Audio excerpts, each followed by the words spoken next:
Welcome back to Ankit's classroom. You all are here because every student deserves an easy learning. और आज के video में हम देखने वाले हैं स्टैंडर्ड 9th का चैप्टर 9 जिसका नाम है fundamental rights, fundamental duties and directives, principal of state policy का पार्ट 2। इसका ऑलरेडी पार्ट 1 आ चुका है, जिन्होंने नहीं देखा लिंक डिस्क्रिप्शन में दी हुई है, फटाफट से देख लीजिए। और आज का वीडियो हम शुरुआत करने वाले हैं हमारे 4th फंडामेंटल राइट से, जो है right to freedom of religion, यानी कि हमारे देश में धर्म को लेके भी आजादी दी हुई है।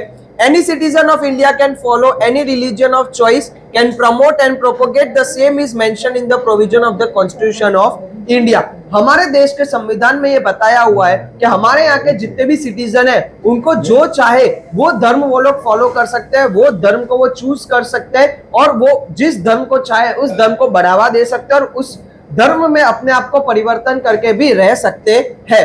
But this right is to be enjoyed within permissible limits so that it does not affect the freedom of public administration, morality and health of the society। पर ये सारी चीज करने का भी एक लिमिट होती है, ये चीज करने का भी एक तरीका होता है। ऐसा नहीं कि आप जितना भी चीजें कर रहे हो वो कॉन्स्टिट्यूशन के बाहर की चीजें करो, यानी कि आपको जो धर्म फॉलो करना है वो आपके लिए होता है। आप किसी और को फोर्स नहीं कर सकते हो कि आप ये धर्म फॉलो करो, या आप किसी और को कोई चीज के लिए इंकरेज नहीं कर सकते हो। ये चीज हमारी सोसाइटी के लिए अच्छी नहीं है। इसीलिए हमारे कॉन्स्टिट्यूशन में ये भी बताया हुआ है कि ये सारी चीजें करने के लिए भी एक परमिशेबल लिमिट होती है, एक परमिशन लेनी पड़ती है, एक part of the process follow करना पड़ता है।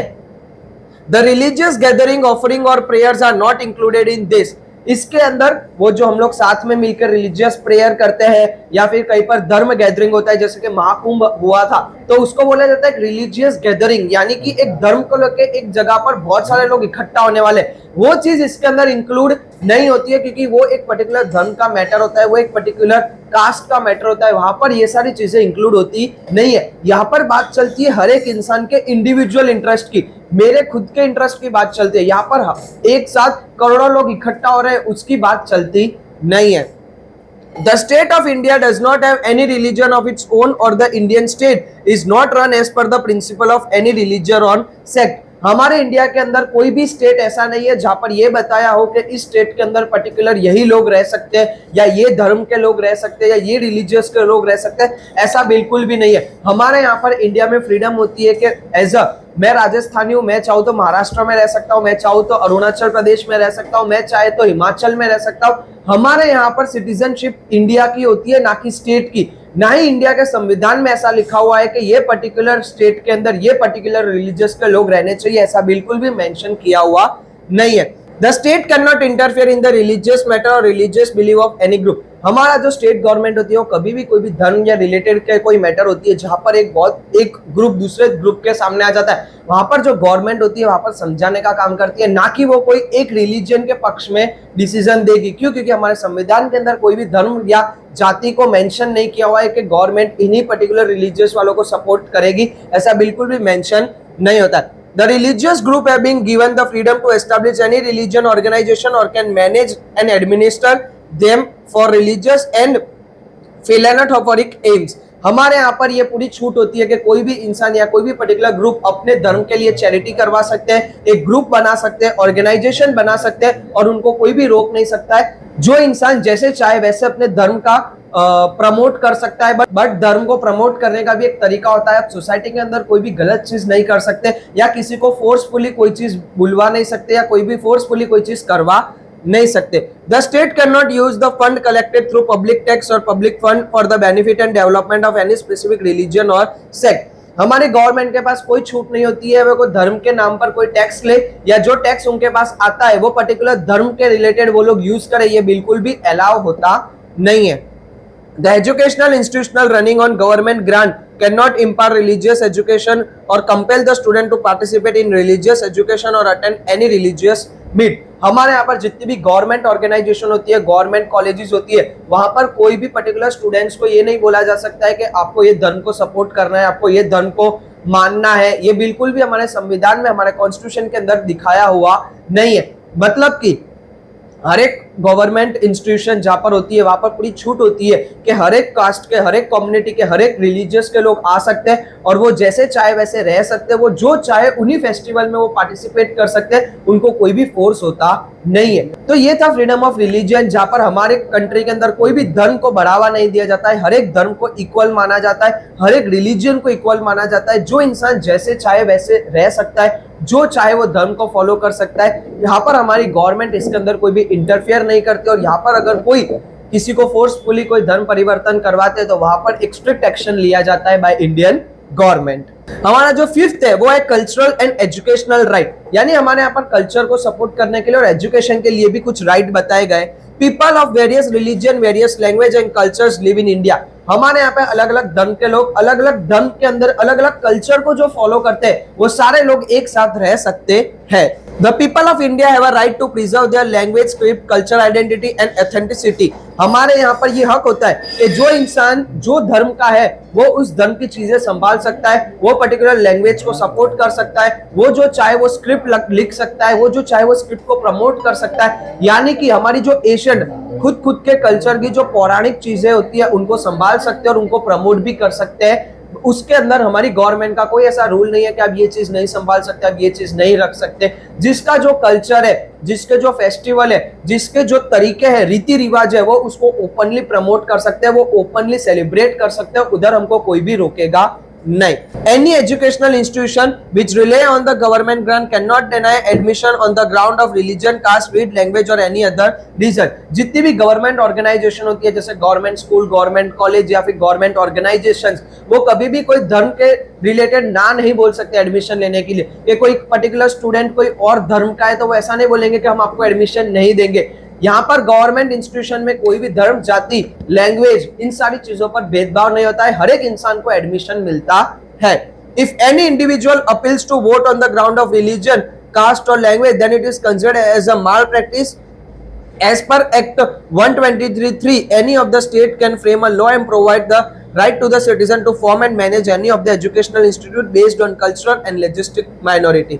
हमारे यहाँ पर अगर कोई भी वोटिंग के अंदर ऐसा बोलता है कि मैं तुम्हारी जाति का हूँ मुझे वोट दे दो, या मैं तुम्हारे धर्म का हूँ मुझे वोट दे दो, तो उनके ऊपर स्ट्रिक्ट पनिशमेंट दी जाती है। हमारे कॉन्स्टिट्यूशन के आर्टिकल 123(3) के अंदर ये चीज मेंशन की है कि कोई भी ऐसी चीज करता है तो उसको पनिशमेंट दी जाएगी।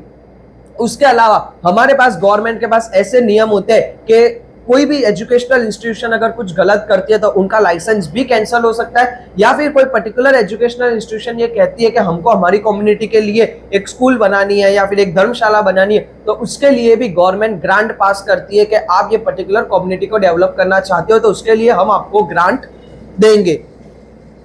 The state shall not discriminate in giving educational grant or educational scholarship from the state fund to any of the linguistic or religious minority institution। यहाँ पर अभी जो बात हुई कि गवर्नमेंट जो है वो ग्रांट देती है, वहां पर गवर्नमेंट कोई भी भेदभाव नहीं कर सकती है कि हमने एक रिलीजन को ग्रांट दी दूसरे रिलीजन को ग्रांट नहीं दी, ऐसा नहीं होता है। उनको इक्वली हर एक इंसान को ग्रांट देनी होती है जिनको उनको लगता है कि हाँ इनको जरूरत है। स्पेशली माइनॉरिटी क्या होता है कि 100 गुजराती के बीच में एक राजस्थानी, तो वो हुआ माइनॉरिटी। ये माइनॉरिटी पर्टिकुलर जो कास्ट होती है, माइनॉरिटी जो रिलीजन होता है, उनको भी ग्रांट देनी पड़ती है अगर वो चाहते हैं तो। गवर्नमेंट हर किसी को ग्रांट नहीं देती है, बट वो देखते हैं कि किनको किनको रिक्वायरमेंट है, किसकी जरूरत है, उनके अकॉर्डिंग हर एक रिलीजन के लोगों को वो लोग ग्रांट देना होता है। वो किसी के भी साथ भेदभाव कर सकते नहीं है।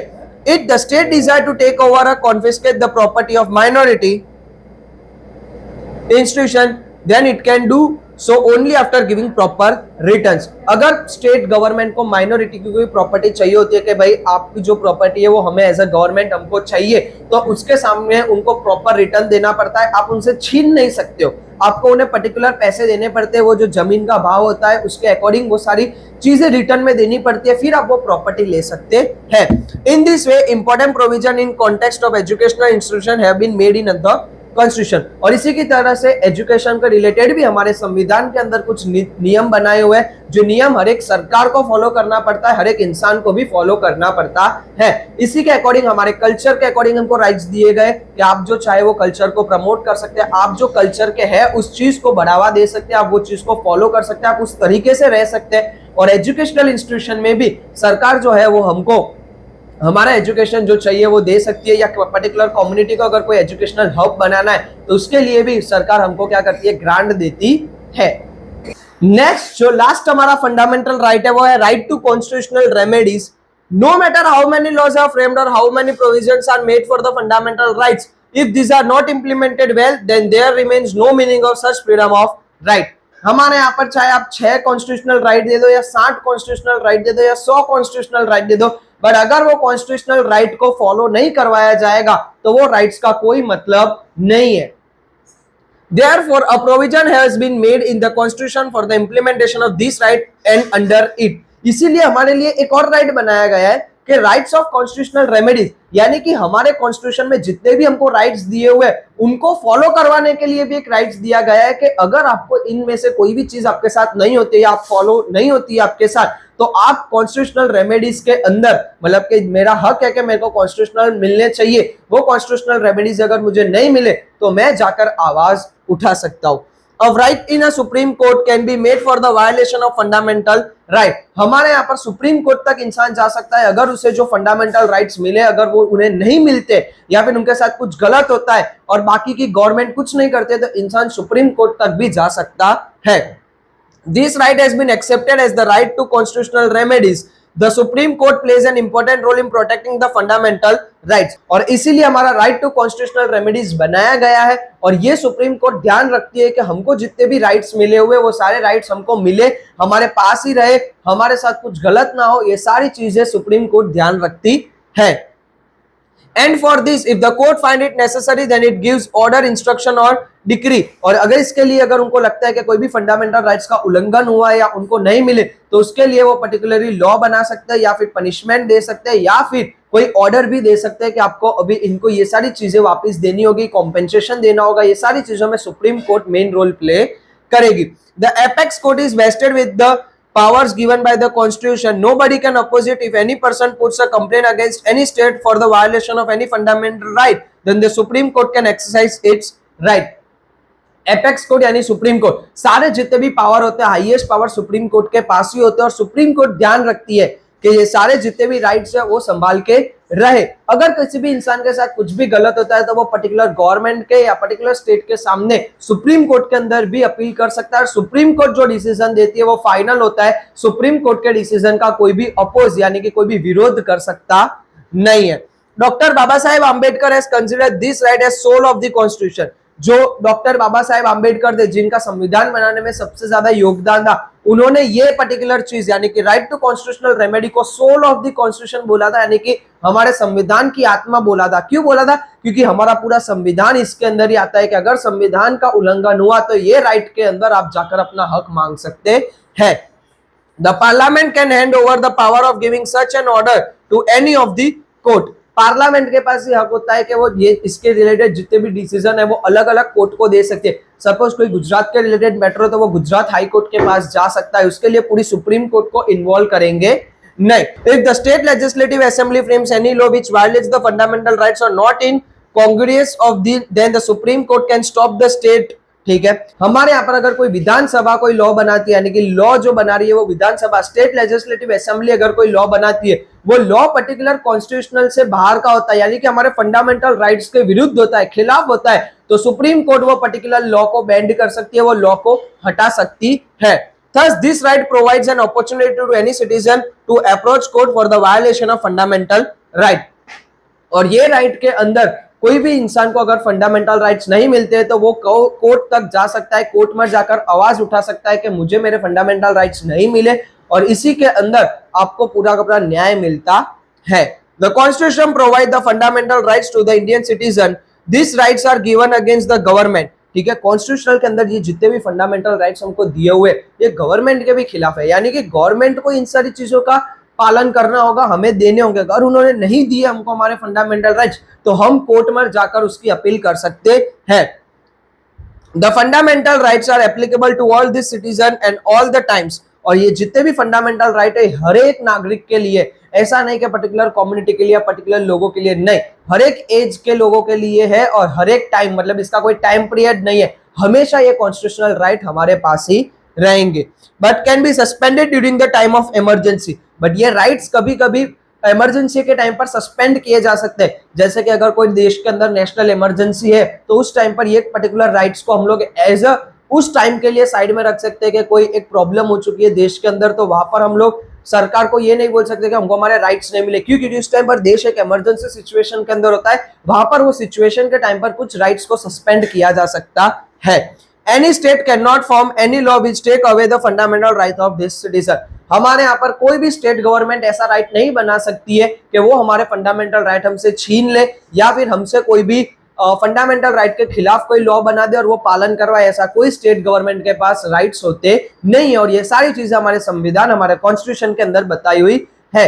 यहाँ पर हमारे फंडामेंटल राइट्स का जो टॉपिक है वो खत्म होता है।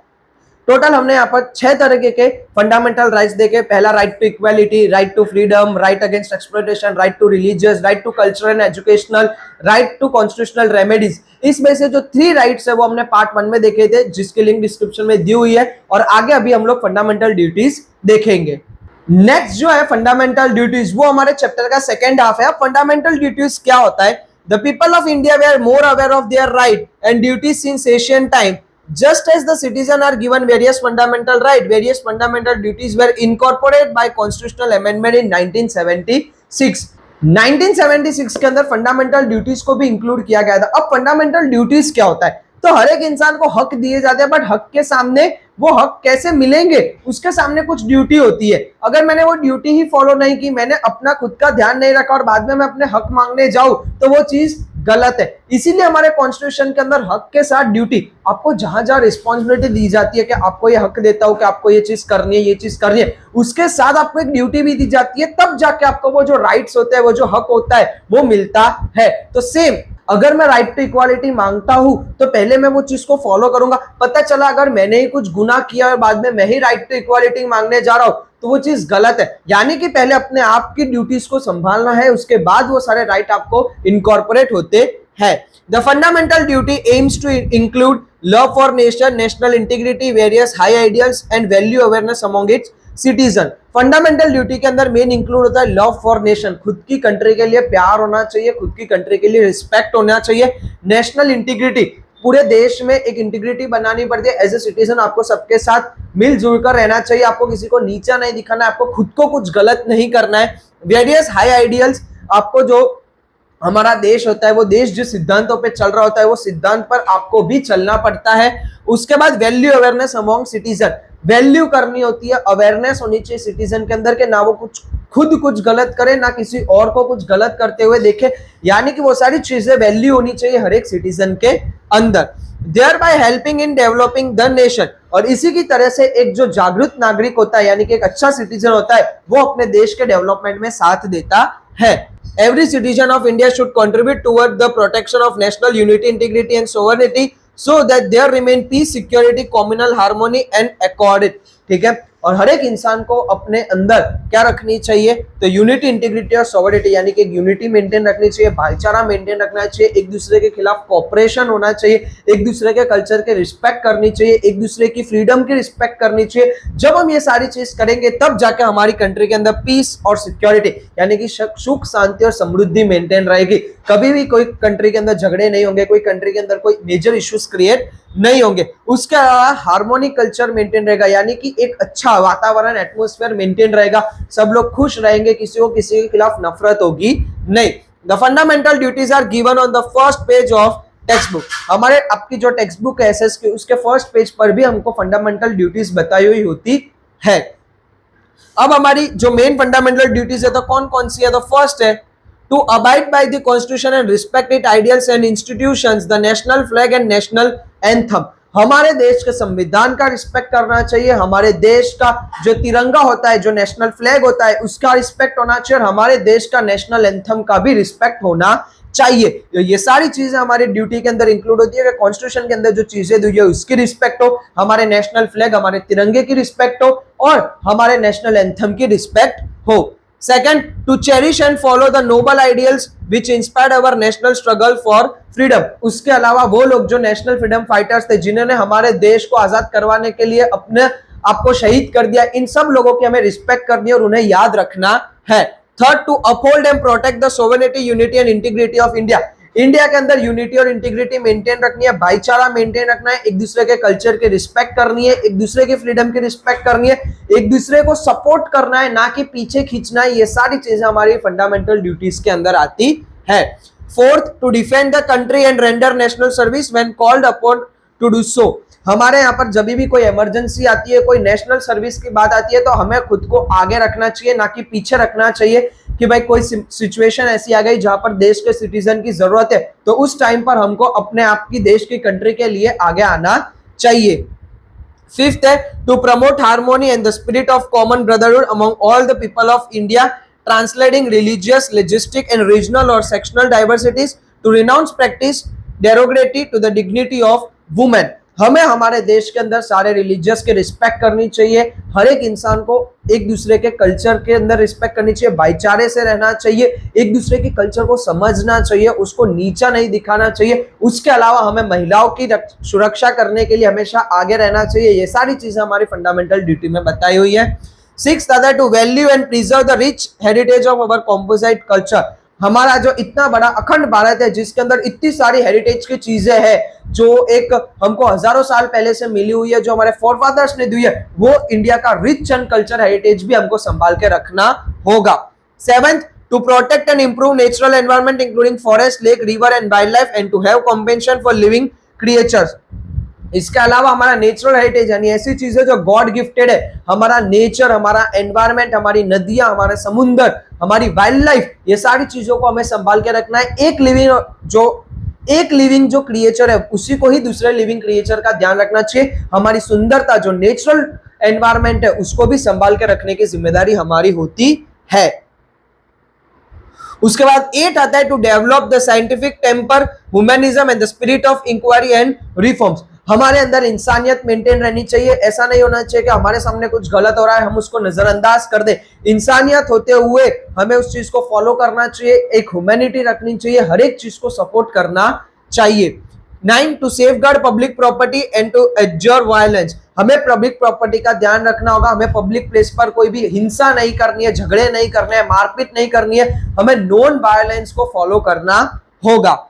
10th है, to strive toward excellence in all spheres of individual and collective activity so that the nation constantly rise to higher levels and endeavor and achievement। हमें हमारे देश के लिए सबको मिलकर डेवलपमेंट करना पड़ता है। हमें जो सेल्फिश नेचर होता है कि मैं सिर्फ अकेला ग्रोथ करूं, बाकी सबको पीछे छोड़ दूं, ये कहीं ना कहीं थोड़ा पीछे छोड़ के एक साथ सबको मिलकर ग्रोथ करनी चाहिए, ताकि हमारा जो देश है वो एक साथ डेवलप हो सके। 11th है, who is a parent or guardian to provide opportunities for education to his child or as the case may be what between the age of 6 and 14 years। जितने भी पेरेंट्स होते हैं या गार्डियन होते हैं, उनको ये ध्यान रखना होता है कि उनके जो बच्चे जिनकी एज 6 टू लेके 14 ईयर्स की होती है, उनको एजुकेशन मिले, वो पढ़ पाए, लिख पाए, ताकि वो आगे चलकर एक अच्छे गुड सिटीजन बन सके।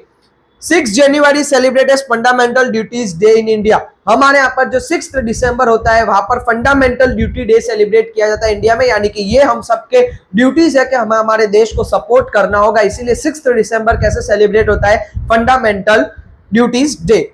All of this duty, some duty are backed by the law. ये जितनी भी ड्यूटीज है, ये कुछ जो हमारे लॉज में ऑलरेडी बनाई हुई है, और कुछ ड्यूटी है जो बिना लॉ के है, बट वो एज अ ह्यूमन हमें समझनी चाहिए। A person violating it can be sentenced। जो फंडामेंटल ड्यूटीज को नहीं निभाते या उसका उल्लंघन करते हैं, तो उनको जेल भी हो सकती है। A teacher should make efforts so that the student follow the duty and they become aware and consequence। एक जो टीचर होते हैं स्कूल में, उनको ये ध्यान देना होता है कि वो एक रिस्पॉन्सिबल स्टूडेंट बनाए, जितने भी स्टूडेंट होते हैं उनको ये सारी चीजें सिखाए। आप स्कूल में जाते हो, अगर आपके टीचर से आप पर ध्यान नहीं देंगे, तो वो सारी चीजें आप एक अच्छे गुड सिटीजन बन पाओगे नहीं। ये सारी चीजें आपके एजुकेशन में भी इसीलिए इंक्लूड की जाती है कि आप जो फ्यूचर जनरेशन है वो फंडामेंटल ड्यूटीज को समझे, फंडामेंटल राइट्स को समझे, ताकि जो आने वाले सिटीजन है वो अवेयर रहे। It is our duty and responsibility as a city. It is our duty and responsibility as a citizen to see that various social evils and customs prevailing in the society should be eradicated, like untouchability, drudgery, child labor, woman exploitation, dowry, female fostericide, ill customs, superstitions. These duties are directive in conveying us that what is a sensible and aware citizen must do। और एक responsible citizen की ये duty होती है कि वो हमारे समाज में जितनी भी गलत चीजें होती है, जैसे कि ड्रग ट्रैफिकिंग होती है, उसके अलावा जो चाइल्ड लेबर होते हैं, उसके अलावा जो वुमेन की इज्जत नहीं होती है, वुमेन को जो रेप जैसी चीजें होती है, ये सारी चीजों से अवेयर रहे, उस चीज को समझे और इस चीज को रोके। अगर मेरे सामने हो रही है तो मैं वहां पर जाकर आवाज उठाऊं, उस चीज को रोकूं, ना कि उसको नजरअंदाज करूं। ये सारी चीजें हमको समझाती है कि जो एक सोसाइटी है वो बहुत ज्यादा सेंसिटिव चीज होती है और उसका ध्यान रखने की भी जिम्मेदारी हमारी होती है, क्योंकि वी आर द सोसाइटी, हमसे ही सोसाइटी बनी हुई है। और आप जो फ्यूचर जनरेशन है उनको भी ये सारी चीजें समझनी चाहिए।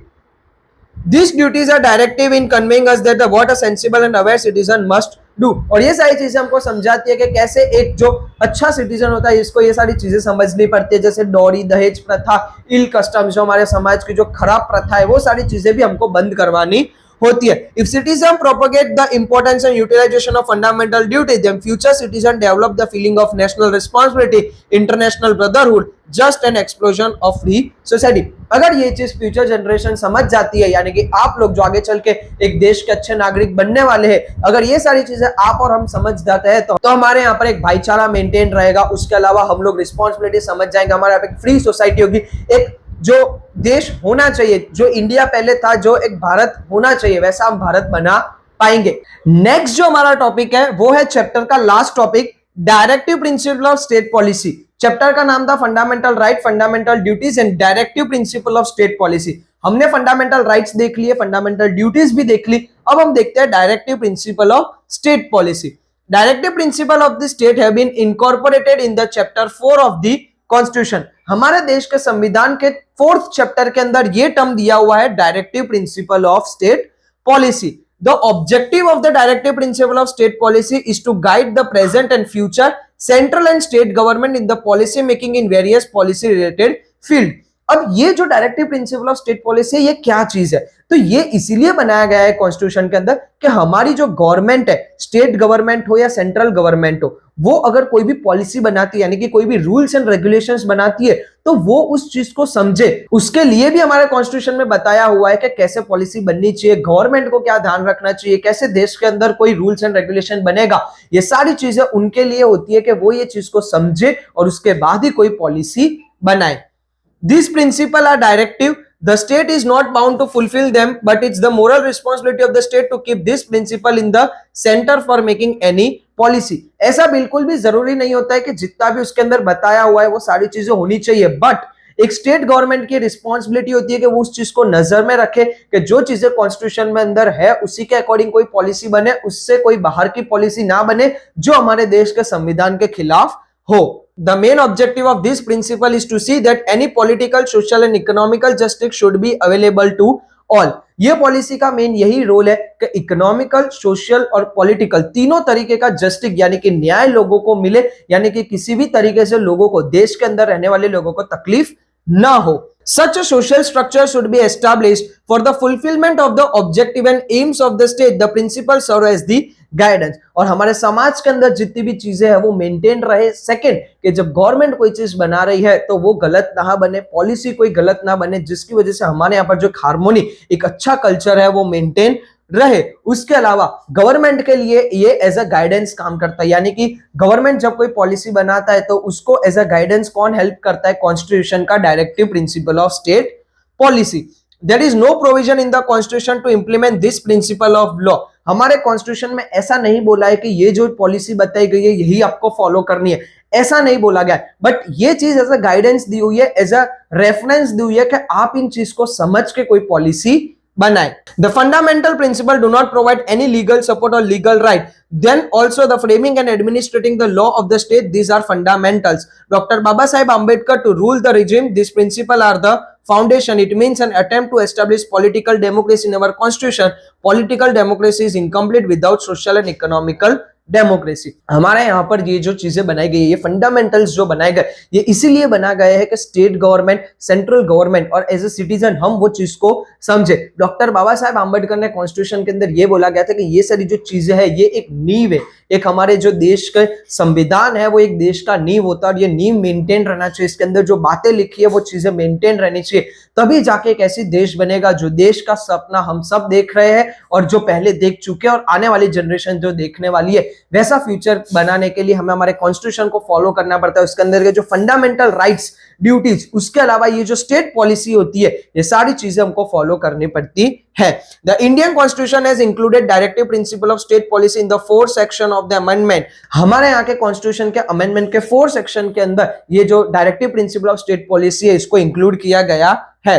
The kind of country that we want to create, the kind of society we want to construct, that vision is reflected in this directive policy. ऐसी कंट्री जो हम बनाना चाहते हैं, यानी कि ऐसा देश जो हम बनाना चाहते हैं, ऐसी सोसाइटी जैसी हम चाहते हैं कि ऐसा समाज हो, ऐसा मेरा देश हो, वो देश बनाने के लिए जरूरी है डायरेक्टिव पॉलिसीज। ये डायरेक्टिव पॉलिसीज जब फॉलो होगी तो हमारे सपने का देश हमको देखने को मिलेगा।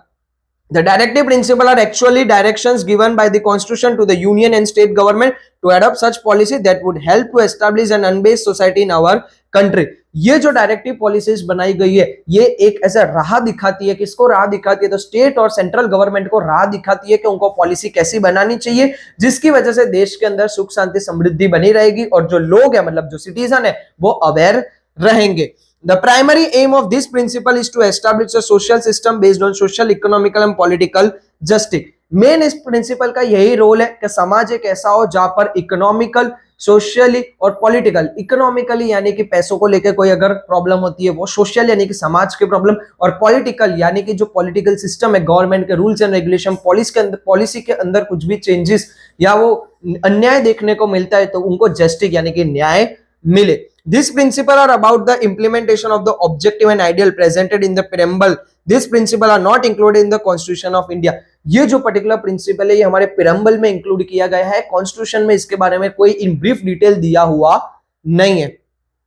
These principles do not serve legal rights or legal backing or legal utilization for proper administration of the state. These principles are channelized. These principles incorporate such right as a requirement for the overall development of Mankind. ये जो principal है इसके बारे में in detail, मतलब ऐसा नहीं कि कॉन्स्टिट्यूशन के अंदर हर लाइन दी हुई है कि आपको ये चीज करनी है, हमारे कॉन्स्टिट्यूशन ने इसको एज अ रेफरेंस बताया हुआ है कि अगर आप चाहते हो, मतलब स्टेट गवर्नमेंट या सेंट्रल गवर्नमेंट चाहती है तो इसका फॉलो करे, इसको जो रेफरेंस ले, बट इससे बाहर का कुछ अलग ना करे, यानी कुछ ऐसी चीज ना करे जिससे जो सिटीजन है उनको कोई प्रॉब्लम हो। तो ये सारी जो चीजें हैं ये हमारे डायरेक्टिव प्रिंसिपल्स के अंदर बताई हुई है।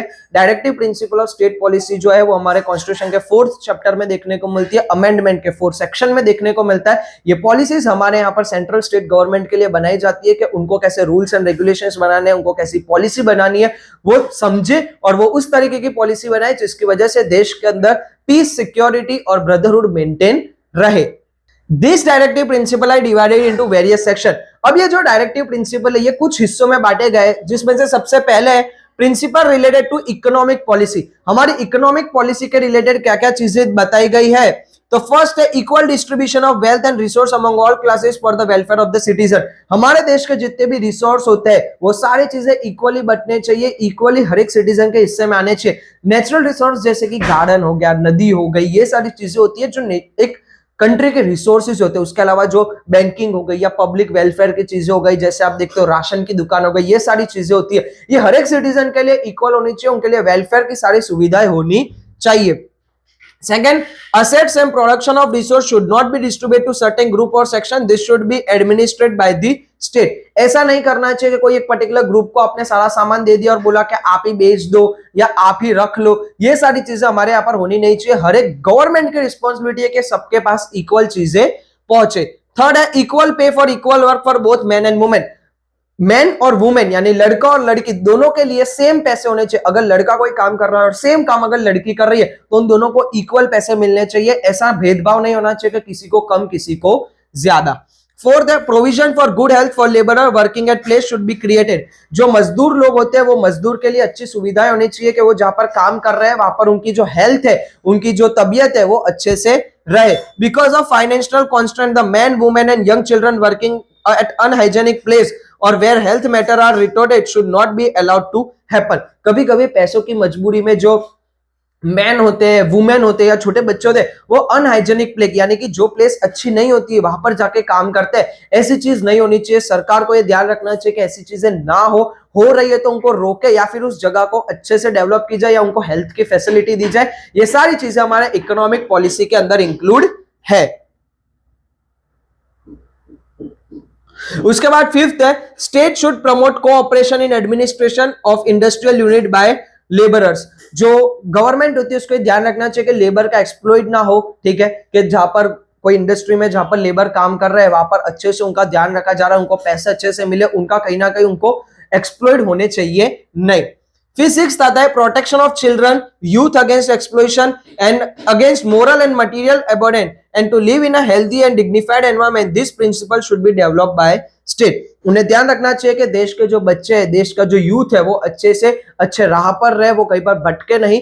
यहाँ पर क्या होता है, गवर्नमेंट रूल्स बना सकती है, ह्यूमंस का काम होता है, यानी एज अ सिटीजन मेरे को उस चीज को फॉलो करना होता है। गवर्नमेंट हर एक घर जाकर वो नहीं पूछ सकते कि आप क्या कर रहे हो, आप क्या करने वाले हो।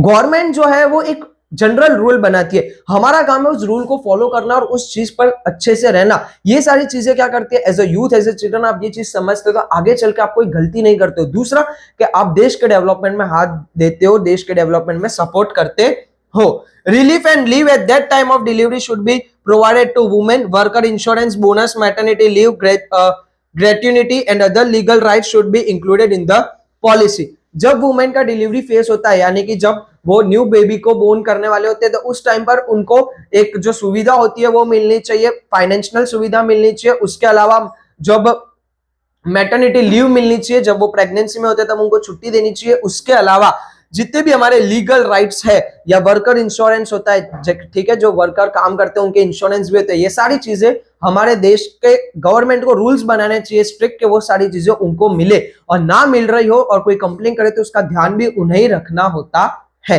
8 to organize agriculture and animal husbandry on modern and scientific lines and to prohibit the slaughter of cows and other useful milk producing cattle. A draft should be drawn for the livestock breed like donkeys, bullock, cows or for heckling the slaughter.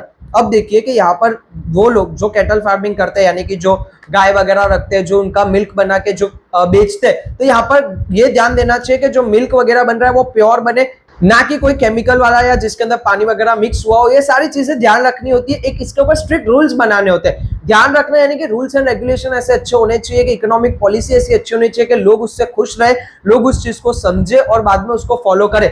Donkey's वगैरह जो रखता है या इन सारी चीजों के जो काम करते हैं, इन सारे लोगों को भी एक फाइनेंशियल स्टेबिलिटी होनी चाहिए, इनके ऊपर भी ध्यान देना चाहिए, ये भी एक सोसाइटी का हिस्सा होते हैं। लास्ट है equal legal rights to all. State should organise free legal service to the decide citizen who are financially feeble as well as incapable in getting so. यहाँ पर एक फ्री ऑर्गेनाइजेशंस वगैरह रखने चाहिए कि जिन लोगों को भी मदद चाहिए हो गवर्नमेंट उनको फ्री में मदद करे। क्यों? क्योंकि हर एक इंसान इतना कैपेबल नहीं होता है कि वो फीस भर सके। हाँ, उनसे पैसे लो जो फीस दे सकते हैं, बट वो लोग जिनके पास फाइनेंशियल स्टेबिलिटी नहीं है उनको कहीं ना कहीं वो सुविधा फ्री होनी चाहिए। सेकंड आता है principle related to social policy. Weaker section of the society, that is scheduled caste, scheduled tribe and backward class, educational and economical right to be conferred which should be taken in concern by the state. They should be protect against social exploitation and injustice. ऐसी cast, ऐसी particular जो tribes जो पीछे रह चुकी है, जैसे SC ST public हो गई, शेड्यूल्ड क्लास, शेड्यूल्ड ट्राइब्स या बैकवर्ड क्लास, जो समाज में अभी तक इतना डेवलप नहीं कर पाए, उनके एजुकेशन का ध्यान देना चाहिए। उनको कोई एक्सप्लॉइट ना करे, यानी उनको कोई परेशान ना करे, उनसे कोई मजदूरी गलत तरीके से ना करवाए, ये सारी चीजों का ध्यान रखना चाहिए और उनके ऊपर स्ट्रिक्ट रूल्स बनाने चाहिए और उनको एजुकेशन वगैरह चीजें देके सपोर्ट करना चाहिए, ताकि जितना वो लोग एजुकेट होंगे वो अपने आप की कंडीशन से बाहर आएंगे और वो अपने आप को डेवलप करेंगे, अपने देश के डेवलपमेंट में भी साथ देंगे। Uniform civil code should be concerned for all the citizens of the country, thereby dispensing and administering justice to all, which should be taken in concern by the state. Steps should be taken for social justice in matters of marriage, divorce, adoption, juvenile assets and properties by the state. Uniform civil code होता है, यानी कि हर एक देश के अंदर जितनी भी सिविल सर्विसेज हो रही है, यानी कि गवर्नमेंट सर्विसेज हो रही है, उनके लिए एक पर्टिकुलर यूनिफॉर्म होता है, इनकी एक रिस्पेक्ट होती है, इनकी एक डिग्निटी होती है। उसके अलावा समाज के अंदर जो मैरिज को लेके, डाइवोर्स को लेके, प्रॉपर्टी को लेके, ये सारी चीजों को लेके जो प्रॉब्लम होती है आपस में सिटीजन्स के बीच में, उन सारी चीजों को भी सॉल्व करवाना पड़ता है। स्टेट्स को उसके लिए एक अलग प्रोविजंस बनाने पड़ते हैं, कोर्ट वगैरह होती है जिसके अंदर ये सारी चीजें सॉल्व होती है। गवर्नमेंट की पूरी जिम्मेदारी होती है कि ये सारी सुविधाएं लोगों तक पहुंचे। The state should make provision for the support and education in matter right to employment, old age, illness and inauspicious situation, poverty, etc. Government को कहीं ना कहीं एजुकेशनल मैटर में, या फिर जो लोग गरीब रह रहे हैं, जो लोग अपने आप को डेवलप नहीं कर पा रहे, जो अनएम्प्लॉय रह रहे हैं, यानी कि जिसको काम नहीं मिल रहा, उन सबके भी कहीं ना कहीं जो जिम्मेदारी होती है, जिम्मेदारी नहीं तो उनको जो काम देना चाहिए, उनकी जो ध्यान हो, वो सारी चीजें गवर्नमेंट को रखनी चाहिए। थर्ड आता है principle related to international and political policies. Panchayati Raj should be established by the state for which proper leadership officer and financial aid should be provided to conduct the work in a free way. छोटे गांव जहां पर हर जगह पर government नहीं पहुंच पाती, वहां पे पंचायती राज होना चाहिए, यानी कि गांव का जो सरपंच होता है उस तरीके से होना चाहिए। इससे क्या होता है, वो गांव की सिचुएशन आप तक पहुंच पाती है, गवर्नमेंट तक पहुंच पाती है, एक फ्री सोर्स रहता है, यानी कि एक लीडर मिलता है उस गांव को, इस विलेज को एक लीडर होता है, जो लीडर वहां पर सारी चीजों का ध्यान रखते हैं, जो चीज उनको चाहिए होती है, फिर वो लीडर यानी कि जो पंचायती राज का जो मुखिया होता है वो बाद में गवर्नमेंट को बताता है, जिसकी वजह से उनको सारी सुविधाएं मिल पाए। Second, the state should separate its service from corporate mindset and it should be in liberty so that judges can be impartial, fearless and courageous in rendering judgment. उसके अलावा हमारा जो माइंडसेट होता है कि हम लोग हर चीज को अपने हित में ही चाहते हैं, ऐसा नहीं होना चाहिए। जो भी हमारे जो गवर्नमेंट के जो जजेस होते हैं, वो जो चीज को डिसीजन देते हैं, उस चीज को हमें फॉलो करना होता है, हमें रिस्पेक्ट रखने दी। हाँ, अगर आपको गलत लग रहा है तो आप अपील कर सकते हो, बट आपको उसके सामने आर्ग्यूमेंट्स नहीं देने होते। इसकी वजह से कहीं ना कहीं हमारा जो जुडिशियल सिस्टम है वो फियरलेस रहेगा, करेज रहेगा उनके अंदर के वो लोग सही डिसीजन दे पाए। Last, the state should make attempts to maintain international peace, security, to establish fair relation between nation and to increase respect for international law.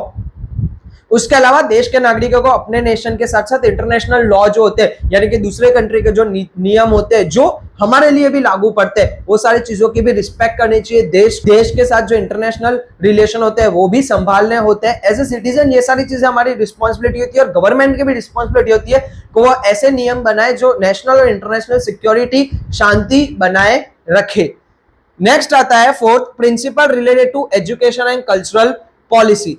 Free and compulsory education for the children belonging to the age group between 6 to 14 years of age is mentioned in the constitution and it was the fundamental right to education. वो बच्चे जो 6 से 14 साल के बीच में आते हैं उनको फ्री एजुकेशन मिलना चाहिए, फ्री प्राइमरी एजुकेशन मिलना चाहिए, ताकि वो लोग एटलीस्ट पढ़ना लिखना सीखे और अपने आप का डेवलपमेंट करे। और ये हमारे राइट टू एजुकेशन में भी हमने देखा था। To preserve and protect state heritage, artifacts, monuments, culture places, art and building, the state should protect these cultural heritage places from detortion, robbery, transcending, disposal, deterioration. The state should have the aim to preserving the culture and historical legacies. ये state government की जिम्मेदारी होती है कि जितना भी art piece उनके पास है, मॉन्यूमेंट है, कल्चर हेरिटेज है, प्लेसेस है, बिल्डिंग है, घूमने की जगह है, वो सारी चीजों का वो ध्यान रखे, वहां पर कोई चोरी ना हो जाए, वहां पर लोग गंदगी ना करे, उस चीज को बिगाड़ ना दे। स्पेशली जो हेरिटेज मॉन्यूमेंट आप देखते हो, वहां पर लोग जाकर क्या करते हैं, कुछ ना कुछ पत्थर से लिख देते, अपने नाम लिख देते। ये सारी चीजें नहीं होनी चाहिए, वो हमारे जो हेरिटेज है, जो मॉन्यूमेंट है, उसको बिगाड़ते हैं। तो ये सारी चीजें सिटीजन के अंदर भी अवेयरनेस होनी चाहिए और गवर्नमेंट को भी स्ट्रिक्ट रूल्स बनाने चाहिए। फिर आता है fifth, principle related to health policy. Public wellness and hygienic should be provided along with provision for better nutrition and wealth amenities for the people by the state. Government को एक hygienic health होनी चाहिए, मतलब medical facility अच्छी होनी चाहिए, लोगों को जो हेल्थ सुविधा है वो सारी अच्छे से मिलनी चाहिए, ताकि जब वो बीमार पड़े या फिर उनको कोई प्रॉब्लम हो तो वो तुरंत मेडिसिन ले सके। Prohibition on harmful drugs, harmful soft drinks and drugs should be done by the state. This should be further banned as it will be create health hazard for the public. जो खराब चीजें होती है, यानी कि जैसे ड्रग्स हो गई या जो चीजें पीने लायक अच्छी नहीं है, वो सारी चीजों को सरकार को बैंड लगाना चाहिए, ताकि जो लोग है वो उसको कंज्यूम ना कर सके, अपनी हेल्थ संभाल सके। ये सारी चीजों का गवर्नमेंट को ध्यान रखना चाहिए कि मार्केट के अंदर कोई भी गलत चीज, अनहाइजीनिक चीज प्रेजेंट हो नहीं। थर्ड है to preserve the environment, which latest amendment thereby taking care of the forest and vegetation should be policy for the and state. Environment जो होता है, हमारी जो फार्मिंग होती है, वेजिटेशन होती है, वो सारी चीज भी अच्छे से होनी चाहिए, इसका ध्यान भी सरकार को रखना पड़ता है। पॉलिसी ऐसी बनानी चाहिए कि जिसकी वजह से जो फार्मिंग हो वो ऑर्गेनिक हो, जो दवाई वगैरह के साथ जो फार्मिंग होती है, आजकल आप देखते हो कि फ्रूट्स और वेजिटेबल दवाई से पकाए जाते हैं, जिसकी वजह से उनके अंदर के जो न्यूट्रिशन होते हैं वो मर जाते हैं, डेड हो जाते हैं, जिसकी वजह से हमको जो न्यूट्रिशन मिलने चाहिए वो नहीं मिलते। तो ये सारी चीजें गवर्नमेंट को रूल्स बनाने चाहिए कि ऑर्गेनिक फार्मिंग हो, जिसकी वजह से शुद्ध खाना हमको मिले। Last, a hygienic environment should be maintained in the working area for laborers. They should have social and cultural development at the time of legislative entertainment provision should be there to maintain mental health. This provision should be kept in concern by the state. Labour जहां पर मजदूर लोग काम करते हैं वहां पर एक अच्छा एटमोस्फेयर होना चाहिए, हेल्थ वाला अच्छा होना चाहिए। ऐसा नहीं कि बहुत ज्यादा पॉल्यूशन जा रहा है उसकी वजह से पूरी हेल्थ ही खराब हो जा रही है। उसके अलावा एंटरटेनमेंट होना चाहिए, मेंटल हेल्थ जो होती है, हमारा जो दिमागी खुश होता है, जो दिमाग का जो माइंडसेट होता है उसको एंटरटेन करने के लिए थोड़ा बहुत एंटरटेनमेंट भी होना चाहिए, ताकि एक इंसान काम करते करते वो चीज को समझ सके, वो काम करते करते एंजॉय भी कर सके और काम अच्छे से कर सके। Thus, this principle providing guidance to the state to take lead toward establishment of equal, just and social order without any exploitation. Directive principle, fundamental duties, fundamental rights, democracy, directive principles complement to each other. अब हम बात करते हैं chapter के conclusion की। तो ये सारे भी जितने भी आपने रूल्स देखे, fundamental rights, fundamental duties, directive principle, ये सारी ही चीजें हमारे लिए ही है। हमारे लिए क्यों है कि जितने हम इसको मेंटेन करेंगे, जितना हम इसको फॉलो करेंगे, उतना हमारा जो देश है वो ज्यादा अच्छा बनेगा, सिटीजन है वो इतने अच्छे बनेंगे और हमारा देश एक अच्छा डेवलपमेंट ले पाएगा। ये जितनी भी रूल्स एंड रेगुलेशंस आपने देखे या आपने सुने, ये सारी चीजें जो एक सिटीजन के लिए होते हैं कि देश में रहने वाले नागरिक को कोई तकलीफ ना हो। इसीलिए हमारे यहाँ पर फंडामेंटल राइट्स, ड्यूटीज और डायरेक्टिव प्रिंसिपल ये सारी चीजें बनाई गई है। हमारा काम है हम फंडामेंटल ड्यूटीज को अच्छे से मेंटेन रखें, हम हमारे देश के अंदर हार्मोनिक कल्चर अच्छे से मेंटेन रखें, एटमॉस्फेयर अच्छा रखें और जितनी भी चीजें फंडामेंटल राइट्स वगैरह उसके सामने हम लोग अवेयर रहे, ड्यूटी हम लोग अपनी अच्छे से निभाए। स्टेट जो है, गवर्नमेंट, उनको पॉलिसी अच्छे से करनी चाहिए ताकि एक सिटीजन जो है वो उसमें मदद कर सके। गवर्नमेंट जब कोई पॉलिसी लाते हैं उसके बाद जो सिटीजन होते हैं उनको उसमें सपोर्ट करना चाहिए ताकि वो जो पॉलिसी है वो अच्छे से मेंटेन रहे। और ये चैप्टर यहीं पर खत्म होता है। आप कमेंट्स में बताइए आपको एक्सप्लेनेशन कैसा लग रहा है, नेक्स्ट चैप्टर कौन सा कवर करना चाहिए। लाइक कीजिए, शेयर कीजिए, सब्सक्राइब कर दीजिए और जिसने अभी तक व्हाट्सएप चैनल ज्वाइन नहीं किए, डिस्क्रिप्शन में लिंक दी हुई है, जाकर फटाफट से व्हाट्सएप चैनल ज्वाइन कर लीजिए। बने रहिए अंकित क्लासरूम के साथ। जय हिंद, जय Bharat, thank you very much.